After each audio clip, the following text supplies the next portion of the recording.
Welcome to this Bennett Explains finance video. This week, why buy-to-let is now only for the brave. Now, don't take my word for it. No less than the former chairman of RICS, Jeremy Leaf, has recently said these are challenging times for buy-to-let. Why? I'm going to look at why it's been a good idea since about the mid-1990s for a lot of people, and why now does not look like a fabulous time to be going into the buy-to-let market.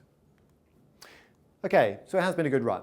No doubt about it. If you take the nationwide, all houses, inflation-adjusted data, the graph looks something like this. And there's a notable section where prices were rising pretty steeply between about there, the mid-1990s, and about there, the mid-2000s. Now you'll notice that after that nice steep climb in prices, if you're in the market for buy-to-let, things have gone a little flat since on an inflation-adjusted basis. And that's a point I'm going to come back to, but no doubt about it, there have been some good past years since buy-to-let kind of started to take off in the mid-1990s.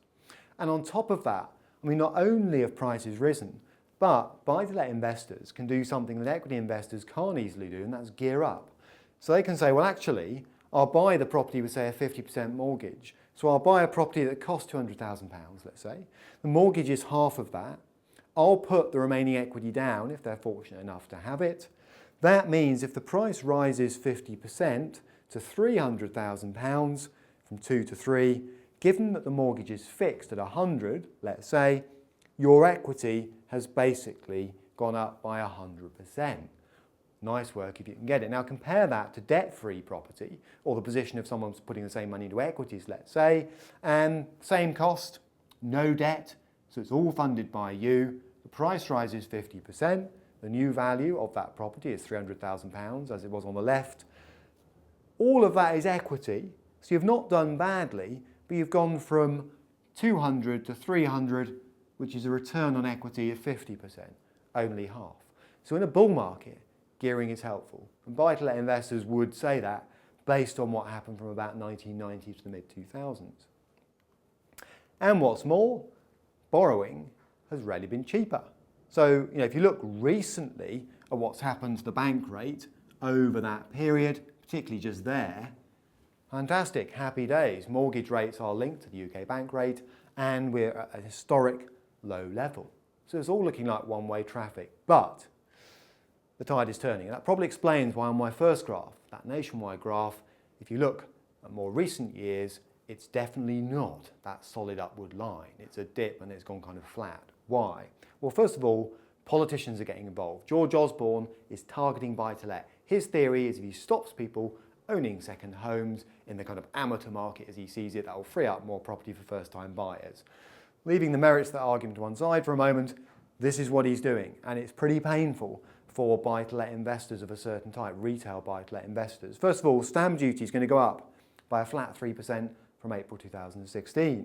All right, and that's dead money. You pay it when you buy a second property, it goes to the government, you never get that back.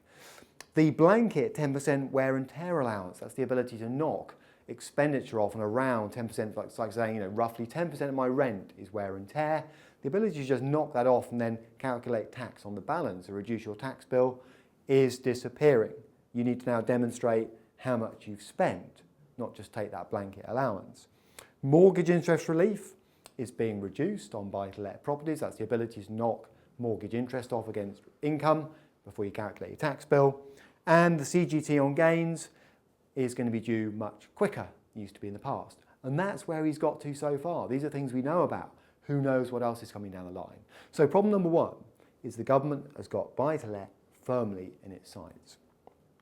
Problem number two, we'll come back to that in a moment. Problem number two is lots of people are now worried about the buy-to-let market in a way that they weren't really until quite recently.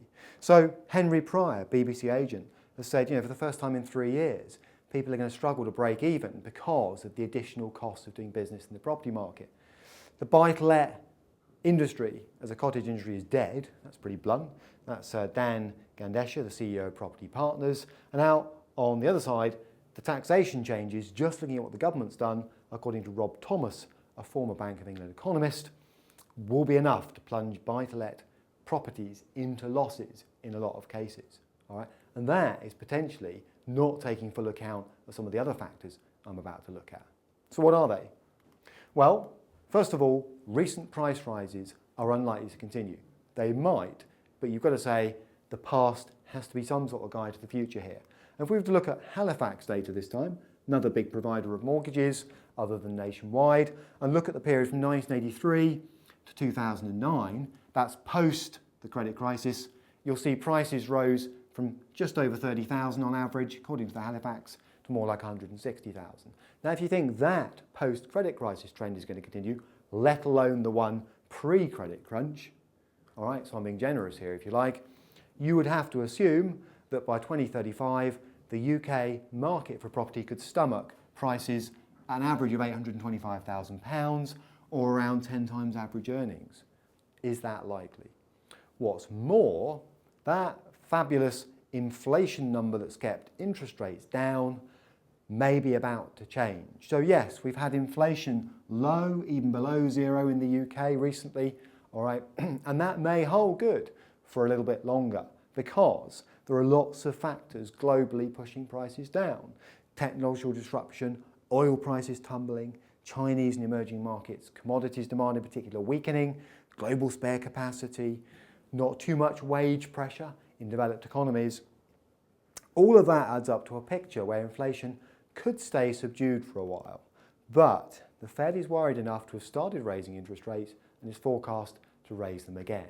And it can only be a matter of time before other developed economies like the UK think about following. You might think, so what? It's incremental. But the point is, people have been prepared to pile into cheap debt at historically incredibly low rates. It only takes a few cranks of the interest rate handle to put quite a few people into trouble. And that gearing argument works in reverse. When prices are rising, gearing helps you. When they're falling, it does the opposite. So let's go back to a property with 50% debt, same facts, but this time the price drops by 10%. In a nutshell, by being geared, 50% debt, 50% equity, your loss of equity is double that, 20%.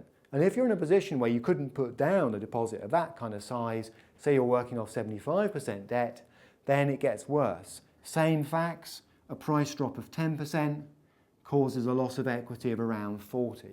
Now you might be saying, well, if you can afford to buy without a mortgage, lucky you, so maybe the commercial landlords out there would weather an interest rate storm better than some of the individual ones, but you can see the concern where people have gone and stretched themselves to get into the buy-to-let or second property market. On top of that, the costs just keep rising. I mean, you've got surveys, searches, solicitors' fees, mortgage arrangement fees and deposits, and these are not getting any smaller over time. Stamp duty, and we've just looked at how the Chancellor's going to whack that up from April 2016. Renovations to get it into a fit state for rental. Health and safety costs on boilers, water, electricity, and so on. All of those tend to be greater than you find on a typical first property. And what's more, once you've set the thing up, you've got ongoing maintenance, you've got rental arrears and voids to worry about, mortgage interest, got to watch out for that one. Any hint the Bank of England might be about to raise rates will send those mortgage rates up with it. Insurance is higher on second homes and buy-to-let, and you're taxed on any income you generate and any profits you make on sale, unlike somebody in shares who can shelter a considerable amount within an ISA and protect what's in that shelter from both income tax and capital gains tax.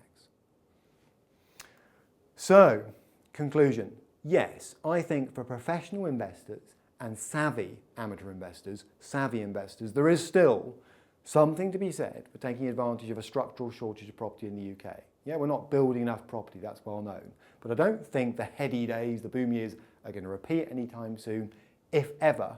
All right? And I don't think this is a place to be as what I call an amateur cottage industry buy-to-letter. Because if prices dip, all right, gearing works against you, interest rates push your mortgage costs up, the government is targeting buy-to-let, and there's not much we can do about that at the moment, it could all turn a bit nasty a bit quickly for people on the margins. If you'd like to know more, please email me at the usual place.